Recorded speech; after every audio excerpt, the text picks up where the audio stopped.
What's up, everybody? Welcome to another episode of The Prop Wiz. I'm your host, The Wiz. Today, we'll be talking about the 2023 Atlanta Comic-Con and my experience there. Now, the Atlanta Comic-Con was this past weekend, the weekend of the 24th of February. Now, it was a whole weekend thing running from Friday to Sunday. Unfortunately, I was only able to cut out enough time to go Saturday, but it ended up being a dope experience with a lot of my close friends coming in town just for that. Actually, they came just for something else, but it happened at the Atlanta Comic-Con. I'll explain that in a little bit. But first, addressing some of the challenges that I brought up in some of my earlier videos, and that is whether I was going to be able to get signatures for my Crow and my Into the Spider-Verse figures. And the answer is yes. Yes, I was able to get the signatures for both figures. Crazy, because I got pretty much two unique stories. Well, it was two unique experiences in getting them. First, the Into the Spider-Verse figure, the Shameik Moore experience was basically waiting in line to get your signature. I went there thinking the signature was going to be $75, but it was actually $85 if you were bringing in the item to be signed, which wasn't that big of a deal. The line was packed. As soon as we got there, we actually thought it was a short, straight line directly to him. Once we got in line and probably stood there about 10 minutes, we realized that the line was actually curving in this little area. So it was a little bit longer than I thought it was going to be, but by no means was it,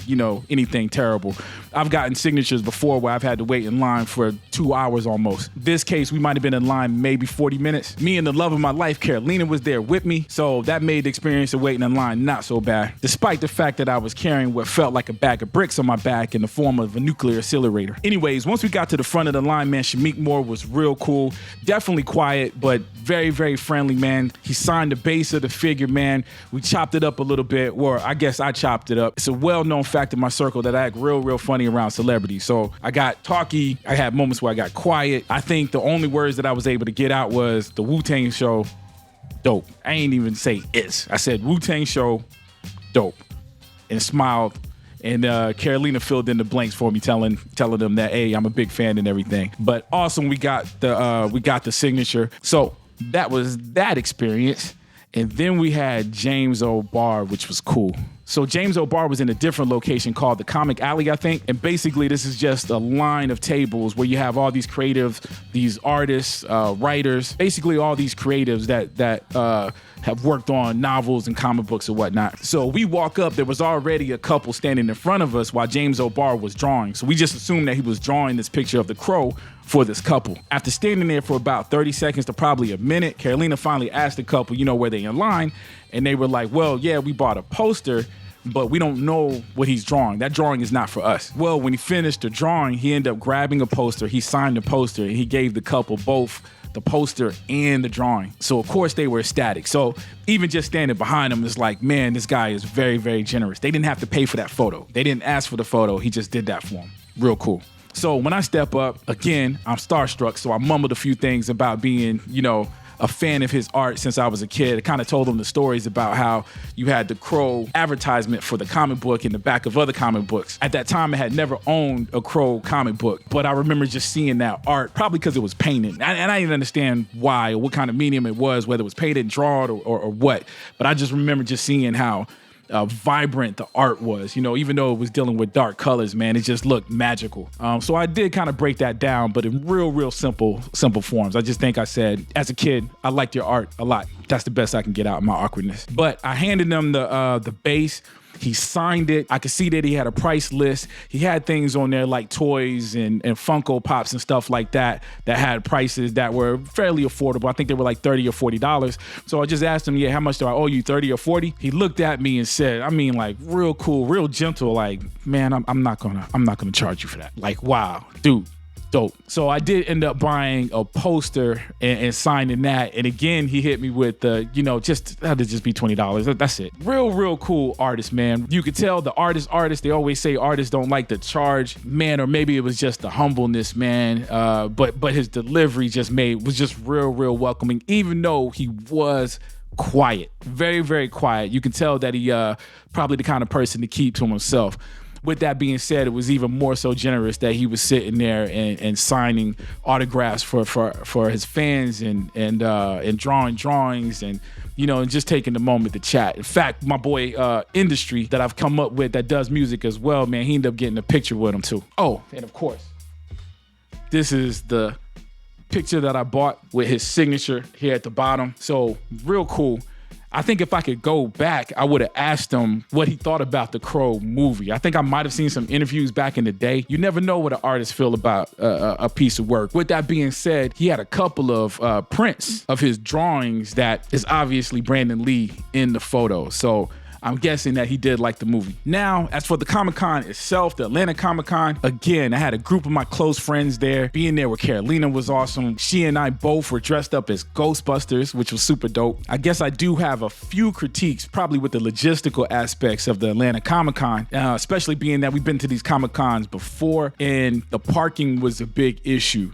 And you would think with an event like this, parking may always be an issue, but I can tell you I've been in that building where it just felt like there was thousands upon thousands of people packed in there, and we still had parking. Well, this particular day, they had a soccer game, and all of the parking garages you had to have some kind of pass for that I'm guessing was exclusive to the game because they wouldn't let us purchase a pass either. So we drove around for a good hour looking for a parking spot. We ended up finding a place. It cost us $40, this little hole in the wall spot. So we were able to make it in, so I almost don't want to complain about it, but there were several people that were dressed up in costumes. In fact, there was this guy, I think he goes by @Peruvian Madness, man, has a real dope, real authentic Deadpool costume that we saw getting ready to go in when we got scattered off because they were towing cars. He ended up driving off. Ran into him again later at the gas station, and he actually said, if I can't find a spot, then I'm going home. I did end up hitting him up on Instagram, and sure enough, he went home. He couldn't find a parking spot. So I'm just guessing someone that's that dedicated to the craft of cosplay end up going home. Then imagine how many other people, just the everyday comic book fans or just anybody, man, that wanted to be there, not being able to go in there because of the parking situation. And the only reason I mention that as fact, because of course that one Deadpool thing is anecdotal. But when we got into the Atlanta Comic-Con, it just wasn't as many people as there usually is, and there wasn't as many people dressed up in costume as I'm accustomed to. But at the same time, we were there a little bit later. I think we got there around 2 o'clock. Maybe there was a lot more people earlier, and we just missed it. Again, that's the only thing that I think could be better, man. The actual event was dope, and it might have been out of their hands. Like I said, I've been to ones before and never had this issue before. But that also brings us to the interviews. I did do a few interviews, and I'm going to show here in a second. It wasn't a lot of them. By the time we got there and got in, it wasn't a whole lot of people. So we did interview a handful of people. But anyway, I'm about to show the interviews. Check them out, but definitely wait till the end. I had something very, very, very special happen at the Atlanta Comic-Con during the last interview that I want to share with you guys. So check that out, all right? Okay. Rotate. Yo, it's magical. A life is like a slow dance. I kid you not, even in bed sleep, we hold hands. There's no chance to change the program. We got our own reality show featuring you dating this whole man. Who do you want to start with? Who's the man? You the man? You don't even want him talking, huh? No, I need to talk. Does he got a Batman voice? You're gonna ask him. We're working on it. It's a work in progress. All right, cool. Tell me about this. You made this suit? Yeah, my name's Alex Burns, and I'm the guy who created the suit. The suit kind of took about 3 years to make, from start to finish, kind of off and on work. Mainly because we started with the undersuit, and then he was like, you know what, if we're gonna really go full out, you need to make everything, and he encouraged me to kind of like really go full out on this suit. And then I took a year off because I was like really honing in on my skills, and then I just started working on it a few months ago again, and fully made all the armor from scratch, did leather working, foam working, a lot of molding and casting and resin. The cowl is actually a life cast. We did a life cast on him, so we have a perfect plaster replica of his head. And then we sculpted it. Well, I sculpted it, and then we molded it. And I did have some help with some really amazing friends who helped me get it finished. And then we cast it in urethane and painted it and finished it and made it look like it matched the suit. The cape is 8 yards of fabric from end to end. It was a massive build, but I mean, we're very proud of it. This is a very, very important question to me. What is your favorite Batman movie? Ooh, the new one, the Batman. I loved it. No, wait. Correct me. Batman Returns with Michael Keaton and Michelle Pfeiffer, Danny DeVito. You know why you saying that? Because you're an artist. Oh, yeah. That's a very artistic. I can see that. Awesome. Well, thank you guys. Man, real good work. All right. The low pan effect, correcting the old regret. Big trouble in Little China, but Japan is where we met. Let the sunset set reflects the sunset off the top of the ocean, standing over the cliff edge. Cool. How you doing today, first? I'm doing all right. How are you? Who are you? Blankman. And what do you do? Well, I protect. Protect what, sir? I protect the neighborhood. I protect the people. Today, I'm protecting this building. Do you have any superpowers? Well, I've created a substance I can put on my clothes, and it actually makes me bulletproof. What's the substance? Well, I've named it Blank Juice. Blank juice. My man. Can I talk to the real you just for a second? You ready for this? Or you can't snap back in and out? Yeah. All right, what's your inspiration? What made you dress up like this? Well, it's actually my first Comic-Con. My wife surprised me with it, and then I thought it's Black History Month, and I want to be an iconic black superhero, and Blankman was there for me. And That is awesome. Let me ask, side question. What is your wife dressed up as? she was J5, the robot. Word. She had a whole garbage can that we spray painted and the blue pom-pom, but it got a little bit heavy and hot for her, so. Ooh, how hard was it to put the costume together? You know, Blankman made it easy, you know? So we just had to put together the parts. It's such an eclectic look. Awesome. Hey, thanks a lot, man. Thank you. Call it a leap of faith. Yes, we'll see mistakes, but it's easy to clean the slate when you and me is the same. Stay in our lane, up high in the sky, you're low and you fly. That's why time is a highway. Your name? Joker. I mean, really. Which version of Joker? Heath Ledger, of course. Okay, more important question. Who's your favorite version? Heath Ledger. Okay. Jack Nicholson is a close second. Gotta at least mention Jack Nicholson. Mad respect to the classics, but I didn't see them enough to like really favorite them on the scale. Talking about Cesar Romero? Like, he had the camp, and that's what that was at the time. That's how the comics were at the time. So he did a good job. I just didn't see him enough. I didn't know him well enough to make him a favorite. Understandable. You put this costume together yourself? Yes. Mostly though, the part that I did is the makeup. No wife involved. This is my skills. First time doing it, of course. For Joker was the first time that I did makeup. Awesome. How many of these Comic-Cons have you been to? Not many Comic-Cons. Usually we go to video game conventions. So this is your first one? This is the first one at Atlanta Comic-Con. I have been at Dragon Con before. Awesome. All right, thank you. One last question. What's your favorite Batman movie? Dark Knight Returns. Trick question, right? We catch emotion like a mocap suit. To deny love like this is the combat truth. Body and mind, no girl in the world as bad as you. Pass by like far side, never pass by you. It's a classic. Who are you today? I'm a Ghostbusters chick. Which Ghostbuster? The one and the only. Can you read that?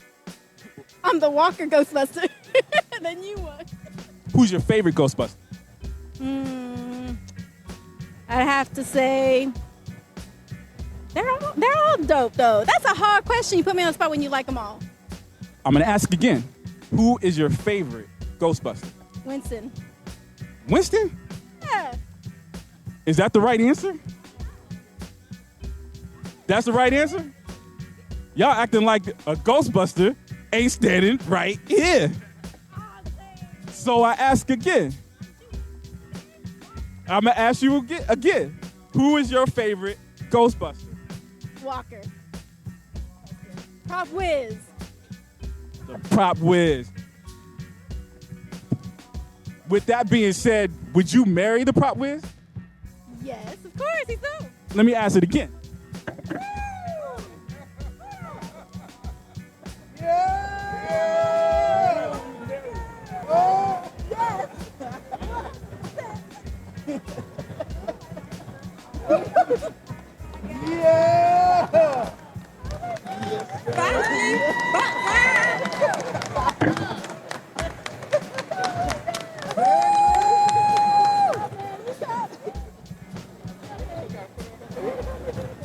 I gotta put on my baby. Put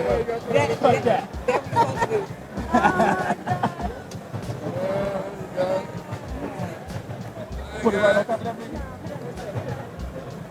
Here we go.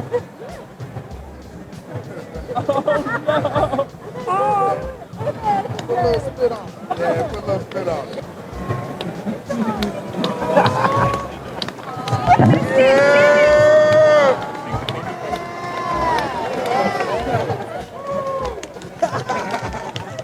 I'll come back next year. They're doing the wedding in here. The wedding will be by the DeLorean next year. told my mom that. It's a classic, dramatic acting with passion, fashion after the masses of laughter we share forever after we there. Love's in the air, we love it up there. We like the real life movie up with balloons tied to a chair. Yeah, boy. Who's the champion of proposals? All right, just playing. Hope you guys enjoyed that. If you haven't found your special someone, hopefully you do. If you're a geek like me, make sure you find someone that shares that geekness as I did. Anyways, thank you guys for joining me today. Please leave a comment. Let me know what you think. In fact, if you made it to the Atlanta Comic-Con 2023 this past weekend, dude, shoot me some messages, man. Share your Instagram, man, so I can follow you guys and see your costume and see what you dressed up as. If you haven't already, please subscribe, like the video, share the video, and I'll check you guys out next time, all right? Peace. Why you try to live our best life? You know it. We on another level up high. You know it. We stay DeLorean fly. You know it's like a dream come alive, you and I. You know it. It's something about Mary effect. Yep, high school sweetheart start to beat in my chest. Yep, forget the head gel, oh well, no stress yet. Bet nobody knew that our future was set in step. In high def, yes, we chillin' for a Marty McFly. Obsessed like Roy and the Countess of the third kind. In my mind, I'm Tom McClain in the building. Saving my wife by causing the fall of the villain. Yo, dramatic, right? Watch me do stuff like Christian Slater in True Love. Two doves flew by in slow motion because they know us. Know what? Filming 60 frames so I can slow up the memory bank. Lens switch from medium to close up during kissing scenes. And she's always kissing me like she's always missing me. Like it's hard resisting me, I guess. Nah, for real, she's so gorgeous. More than just a pretty face, my soulmate. Don't you adore this?